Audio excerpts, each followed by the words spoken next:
দিতে গিয়ে দুই বন্ধু দুর্ঘটনাক্রমে সেই দুধের হাঁড়ির ভেতরে পড়ে গেল। বিপদ ও লড়াই। হাঁড়িটি ছিল অনেক গভীর এবং দুধের কারণে তার দেওয়াল ছিল খুব পিচ্ছিল। তারা অনেক চেষ্টা করেও লাফ দিয়ে বাইরে বের হতে পারছিল না। বেশ কিছুক্ষণ সাঁতার কাটার পর তারা ক্লান্ত হয়ে পড়ল। হতাশাবাদী ব্যাঙটি বলল, আর চেষ্টা করে লাভ নেই বন্ধু। এই পিচ্ছিল হাঁড়ি থেকে আমরা কোনোদিনই বের হতে পারব না। আমাদের মৃত্যু নিশ্চিত। আমি আর পারছি না।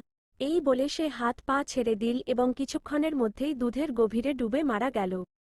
আশাবাদী ব্যাঙের জেদ। কিন্তু আশাবাদী ব্যাঙটি দমে যাওয়ার পাত্র ছিল না। সে ভাবল, যতক্ষণ শ্বাস আছে ততক্ষণ আমি লড়ে যাব। ডুবে মরার চেয়ে হাত পা চালানো অনেক ভালো।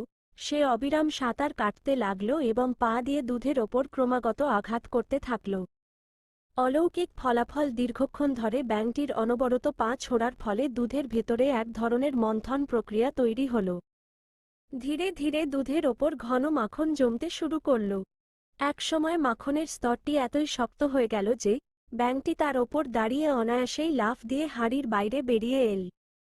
সে তার জীবন ফিরে পেল শুধুমাত্র নিজের সাহস আর